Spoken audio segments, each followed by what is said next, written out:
Alrighty, welcome back. I did a mistake. I read that Golfrey would die and there's a way to save her, and then I went to the wiki, spoiler, and read about how to save Golfrey, and there are 10,000 options and 10,000 scenarios and 10,000 decisions in the first 4 acts. And if you make certain choices at certain times with certain people and do not have annoyed certain people too much, or maybe didn't annoy them enough, then you're going to do it. And then there are mythic pathways, and then you can manipulate stuff. And oh my goodness, we're just going to play the game. That was not planned. I apologize. And we're just going to play the game. I'm not going to dive into these guides. It's just, this game is huge. It is ridiculously big. We're just going to make our own choices and see how that one turns out. Okay, so we're not going to manage the Crusades now.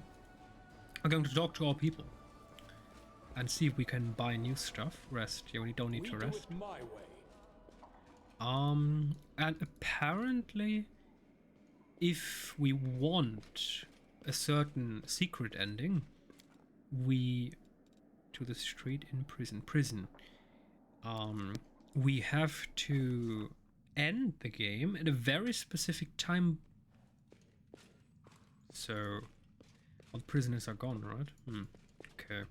Follow if you dare. So I'm not sure that one will turn out. Maybe we would have to wait a month. It doesn't matter which year it is, just a certain time phrase, a certain set of days. For example, I don't know, 15th of April to 25th, something along the line of that. Okay. So, what do we hear? House, abandoned building. Let's see what's there. Maybe we are just going to do this here. We have to talk to everyone. Ember. You've talked to Nocticular. What can you say about her now?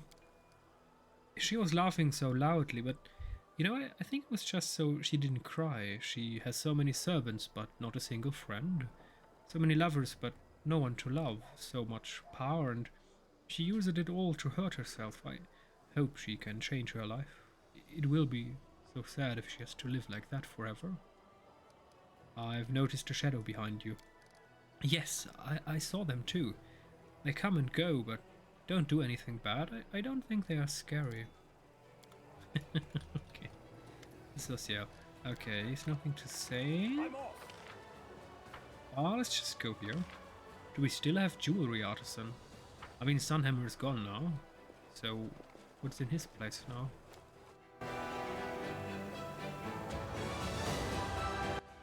Oh, it's just, okay. So it's empty. And I still can't... I mean, gold, hello? Why can't I take that gold? Why can't we loot what's here? It's a bit ridiculous. It's an oversight. Usually the game is very detailed and allows you to do stuff that other games don't allow you to, but this here right now, it's just not it, Chief. And the inn.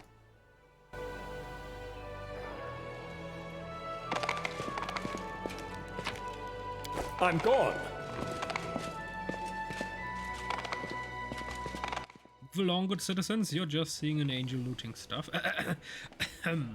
Apprehending valuable resources in the name of the crusade for the war effort. We do it my way.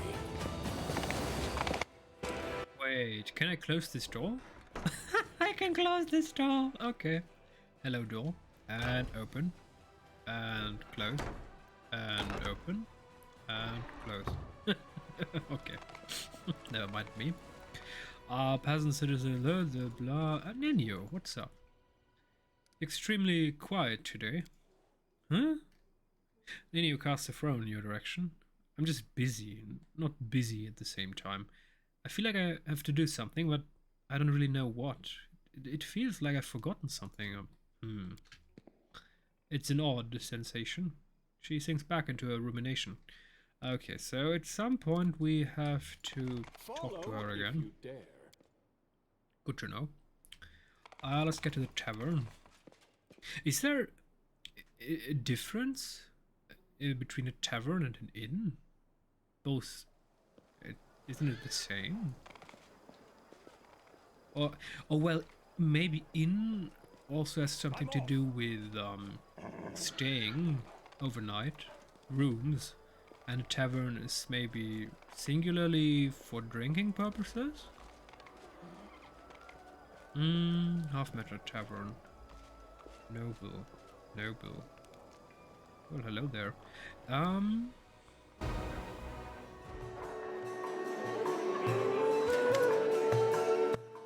Actually, let's go to your dream.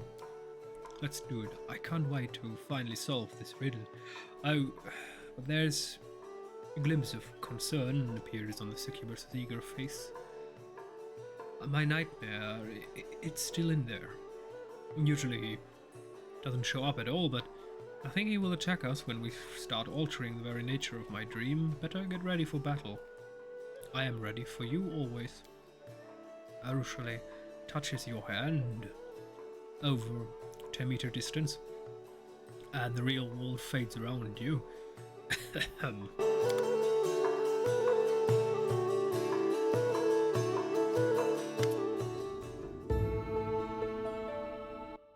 Arushale's dream seems even darker and emptier than before. The smell of smoke and ash lingers in the cold air. You can't see the nightmare, but you can feel it watching you from the dark. The succubus approaches the table reverently, as if approaching a holy altar. Then she hesitates. When Desna asked me, "What do you dream of?" I didn't know anything about dreams. I've been trying to imitate mortals, but I never really understood what I was doing. Why do... Damn, please make a television series about this. Just the story is just decent. After seeing so many AAA games and Hollywood movies and television series, for example, the latest Obi-Wan Kenobi series, I mean, the script was written by a 4-year-old. I mean, just the scene when, spoiler, Obi-Wan had a little person under his cloak and he just went through an entire fortress scouring. I mean, they were all on the lookout for him. And he was just strutting with a giant under his cloak through the... What? It's ridiculous. Even for... I mean, Star Wars was never about reason and logic, but there was a new era of ridiculousness. It was so unrealistic. And thousands of stormtroopers and inquisitors and whatnot didn't notice. I mean, everybody was on the lookout. There is a spy here, Kenobi. He has a little child with him. Be on the lookout. And then a dude with a Giga cloak, obviously with a second person hiding under it, just trots through dozens of floors and sectors and nobody bats an eye. I mean, what? Who wrote this? A 4-year-old? Ugh. Okay. I'm sorry for my rant. It's just, I expected so much. Kenobi, for me, Kenobi is the embodiment of Star Wars. Obi-Wan Kenobi, that was supposed to be the pinnacle of television series, of Disney series, of Star Wars series. I mean, when I saw Boba Fett, especially the last episode, I kind of understood that it's going downhill. That the script writers obviously were changed or lost their minds. I still had hopes for Kenobi, but Jesus Christ, the script has Game of Thrones. I mean, the 8th season of Game of Thrones is more realistic than the Kenobi series. And I'm not going to ponder about that one. On that one. I filled my dreams with so many things, but now I understand why they all burned so easily. They were not real dreams, but how should I put it? Mortals don't actually dream about objects. They dream about ideas. Filling my dreams with those items was like stealing a roadside sign from its stake and then claiming I had an entire town in my hands. Oh, there's a good example with USB sticks or hard drives in general with data. And you might not realize, some people do not understand. You can make a shortcut to a data file. And then, because they lack the storage, they put the shortcut on USB stick. And then they, I don't know, go to another house, put in the USB stick with a shortcut, and then they're surprised, oh, where's the file? The 200 gigabit file. But I have the shortcut! Dude, you made a note where you can find it. It doesn't mean you took the house with you. Anyway. Anivia isn't really dreaming about a loaf of bread. Her dream is about whole life. A new life. A life where there is no war. A life where she lives in her own house and bakes bread for her beloved. I'm sure that if I asked anyone about the things I stored here, they'd tell me why those things are in their dream worlds. The worlds where they find happiness. If you want, I can try to help you understand your dreams. Yes, you may be the only one who can. I don't think anyone in the universe knows me better than you. This table didn't burn because it is part of my true dream, a part of the world where I am happy. Now, I just have to find out what this world looks like. Arushale closes her eyes. The world of my dream is so close. I can almost see it. Almost. The teapot is on the table. Arushale whispers quietly. You can barely hear her words, but as she speaks, the world changes around you. The smell of smoke and ash is replaced by the fragrant aroma of freshly brewed tea. The teacups are full and steam is rising from them. There's a spot of spilled jam, cookie crumbs. I must have baked cookies.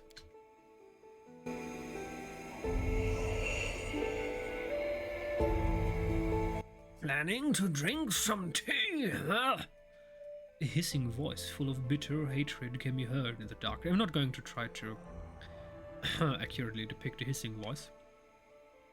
Just imagine an Nazgul. You used to drink souls before. How many living souls did you kill, you fiend? How many did you torture to death? You don't deserve a life like this. Maybe this is the embodiment of her guilt. I've done many terrible things. Arushale's voice is quiet but firm. I've ruined many lives and I'll be paying for that as long as I live. I will fight until we close the world wound and even after that. As long as there is evil on Golarion, but I will not give up on my dream. Whatever it is, without it I won't have the strength to fight. I'll make you pay with your life! This will be quick! Oh, they will most certainly be quick.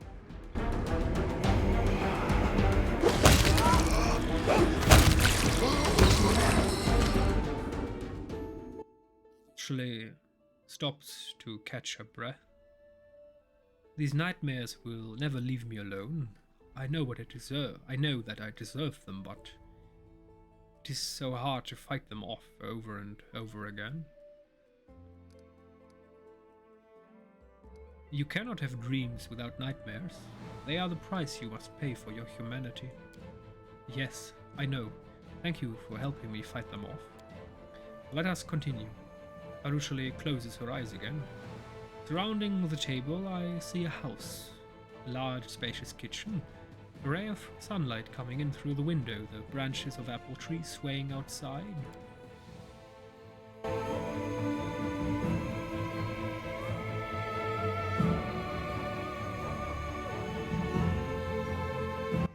You want to have a house of your own, my venomous butterfly? Demelchio's charred, ghostly face is twisted with hatred. Wait, didn't we have already killed him? Yeah, we have. You've deprived me of my home twice. First you took Elysium from me. Then I myself found a new refuge in the abyss, but you've destroyed that too, you monster. And now you dare to dream of a house of your own. I have wronged you badly, and I feel guilty. I'm not trying to make excuses. There's nothing I could say that would excuse what I've done. But you are dead, Demelchio. I will never forget you, but I will not let you take my life. You don't have the right to live. Aha! A test of my abilities! Oh, these were just illusions, copies. And we instantly struck The right one, right in the heart with our big blade. What? Anushali looks pale as she wipes away the sweat and tears from her face. Are you sure you want to continue? Yes. The answer is near. I cannot turn back now. A kitchen, a teapot on the table, and who's sitting at the table? Look, that's me.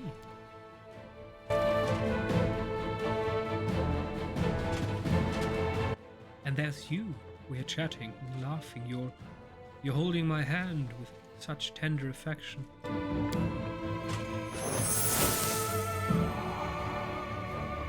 Again, and holding hands 5 meters away. I mean, that's not 5 meters, that's, what, maybe 2 or something? So, this is my dream. All this time, my dream has been about you. About a house that we could call our own, about friendship, no, about love. And maybe even a family. Family. Isn't that the word mortals use to describe the people who fill them with happiness? The people they love and can't live without? You can't be happy, you scum! You don't deserve happiness! The nightmare's hiss grows into a deafening roar. I will be happy. She looks the monster right in the eye. Do whatever you want to me, but my dreams are mine forever. Their life ends here! Don't hold back!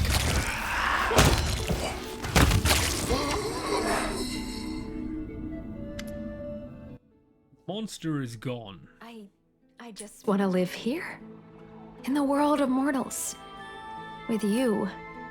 I have solved the goddess's riddle. This is my true dream. Oh, this is terrible. Yeah, we're going to get rid of the helmet. It's bothering me, and every cutscene, this hiding helmet isn't working properly. The monster's gone, and all is peaceful once more. The smell of freshly baked cookies wafts through the air, and steam rises from cups of hot, fragrant tea that have been set out on the table. Arushale gazes around her longingly. You've never seen her so happy.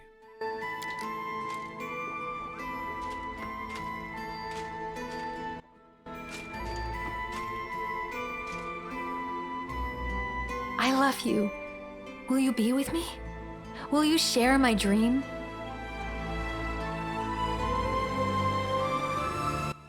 Arushale's slender body is bathed in a kaleidoscope of colors, and for a moment she's completely surrounded by hundreds of fluttering blue butterflies. She stares at you with shining eyes. I love you. Will you be with me? Will you share my dream? So I guess these three are a continuation of the conversation, and these two are just informational. So, boys and girls, if something like this happens to you, you're not going to ask, "What's going on? A butterfly?" No. You're instantly going to say this. Or maybe this. Or maybe this if it's just not for you. What's going on? How do you feel? I've never felt better. Everything that I hated about myself is gone. I look at you and I don't feel hunger. I don't want to kill. All the unholy cravings I experienced as a demon, they're all gone. Now I just want to be happy, to live and to love. What's going on? What's happening to you? Freedom. Finally, after all these years, I can feel it. The abyss has released me from its clutches. I have solved Desna's riddle and have found my dream. I have found you. I am not a monster anymore. So your touch no longer drains the life from others? No, I am not a monster anymore. Not a predator, not a weapon. Just a woman, like any other female mortal. Arushale looks down at her slender fingers. Slowly, apprehensively, she reaches out to touch you. You feel the warmth of her soft skin as she gently strokes your hand. She looks at you timidly. Her trembling lips are parted slightly, and her breath is uneven. You know exactly what she wants and what she's afraid to say. Both are beautiful. I'm going with the second one. It's a bit more realistic. This is just very heroic. The entire bit, yeah, not so much Patoff, but going. I don't know if we'll ever have a home of our own, but wherever we wind up, in a castle or in a leaky tent, we will be together. Yes. Who knows how and when this war will end, or what lies ahead of us. But you and I will face every twist of fate together.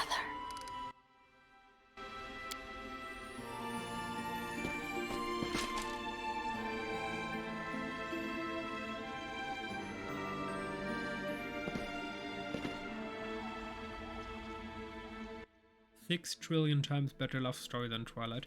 Her lips tremble slightly, but she returns your kiss eagerly. She is being careful, gentle, trying not to hurt you. However, once she realizes that you remain unharmed, her timidity gives way to desire.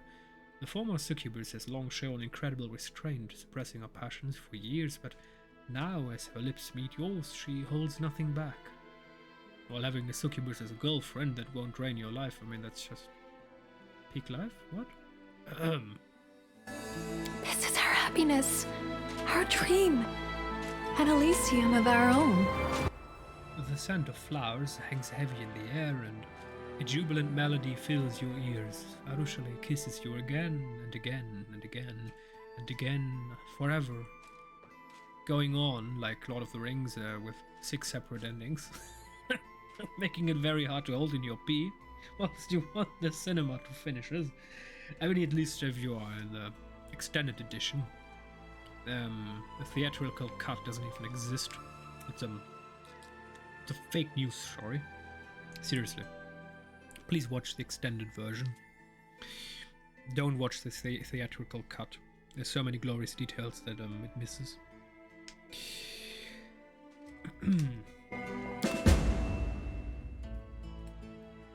Succubus has succeeded. The abyss-born demon has severed her ties to cosmic evil. I want to read the rest of that. The dream world fades away, but Arushale is still in your arms. The kiss you shared in the dream now continues in reality. She presses up against you, and you can feel the heat of her body beneath her clothes. Do you want more? I want everything.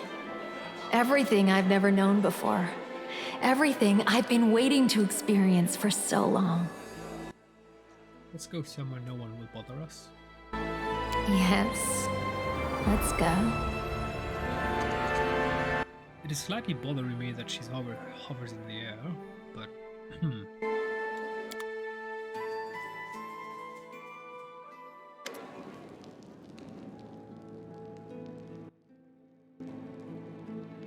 soundtrack is beautiful.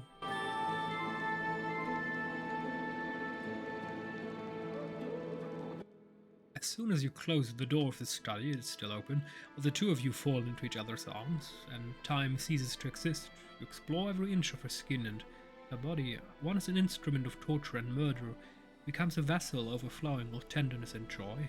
When she reaches the peak of pleasure, you smell the fragrant flowers from her dream. As she mourns in delight, the room becomes a garden, filled with the wondrous plants of Elysium. As a succubus, well, I've done plenty of things in my lifetime. But what we just did was unlike anything I have ever experienced. It was the first time I've ever felt love and tenderness. I was so worried that my dream world was the only place I would find redemption. I was afraid that when I returned to reality, I would be a bloodthirsty monster again. But you taught me to see the difference between dreams and reality. The difference between thoughts and deeds. You showed me the importance of the real world. When I took the first steps on this path to redemption, I spent so much time living inside my own head. But you changed that.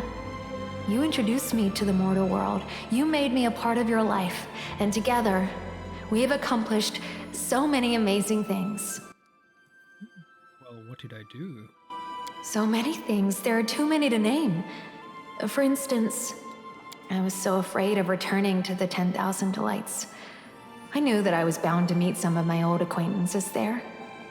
But you protected me from them. You didn't let them knock me off balance. In the slums of Evolutionera, I told you about my time in the city. I shared the one good memory I had of Evolutionera, and you showed me how to turn that simple memory into a good deed. Did my actions make a difference? Did I help that small demon in any way? I don't know. But you taught me how easy it is to bring a small measure of hope and goodness into the world, and how much joy can be found in a single act of kindness. You see now? If it hadn't been for you, I would still be lost in my fears, illusions, and doubts. I just need to congratulate the voice cast. Even this, the voiceover is very good. It's a bit of a shame that so little of it is voiced. I mean, of course, my voice is beautiful, right? Yeah, no. Of course, I'm voicing everything. It needs to be voiced, but this game would really live more or transcend beyond what it is right now if rather significant portion of what's not voiced would be voiced. I would gladly pay for a DLC that would voice over the rest. When we are together, what does it feel like? Feels like freedom. Impossible, indescribable freedom. I can give myself fully to you, and I'm not afraid that you'll hurt me. When I reach for you, I know my touch will bring you happiness. If the demons could feel what I feel with you, even for a moment, they wouldn't want to be controlled by anger and selfishness for another second. They think they have achieved true freedom, but they don't know what true freedom means.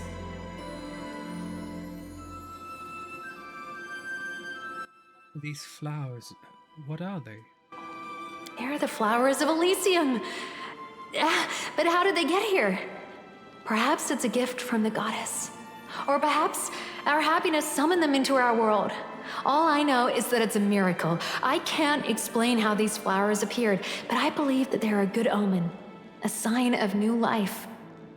I don't want to leave. I want to stay here with you. I know, I feel the same. But the real world is waiting for us. So big, and yet so fragile. We'll save it, together. And then we'll come back here, to a place as real as our happiness. We'll return to our very own Elysium. But we can stay here together a little while longer, can't we?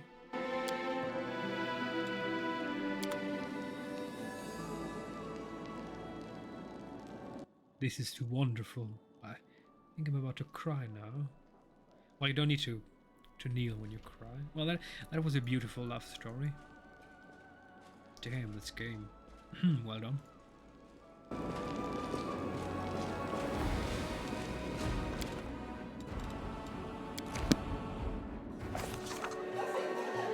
I do what I must. Greetings, armored armadillo. Well, we did choose that name, so it's just fair of him to use it. Okie dokie. Grey boar. What's up? Nothing? Okay. So, well, that's it. We return from the underworld and, I mean the abyss.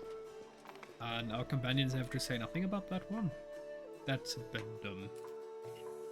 Yeah, I mean, okay, the people that created this game already made 150 hours of content, so it seems fair that they might slack here and there for a second, but okay.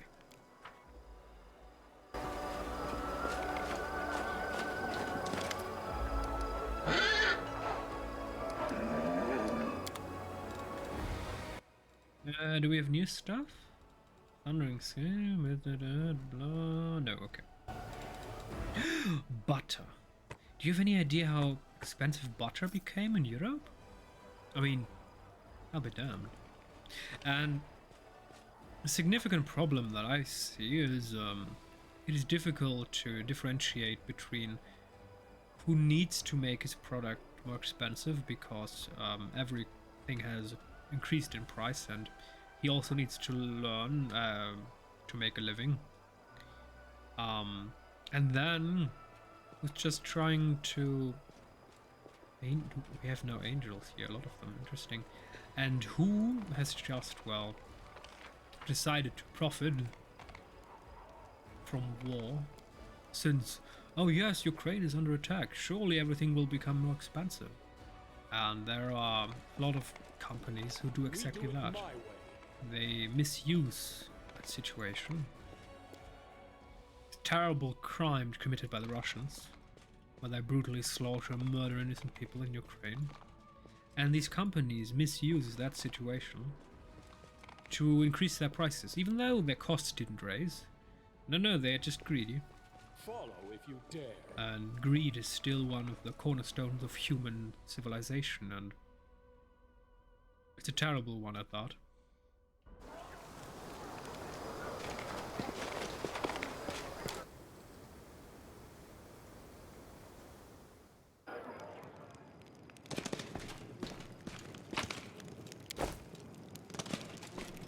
What's this? Let's go down there.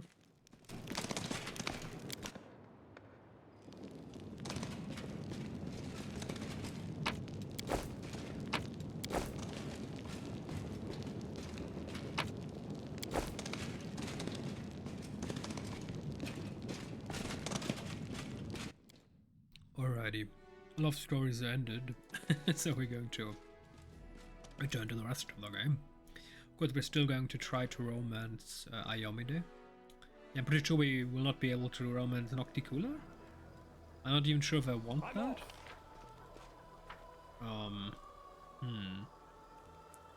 Didn't the mongrels all disappear? Is Lan alone now? I do Oh, he what is. I must. Yeah, the mongrels are gone. So, until we meet again.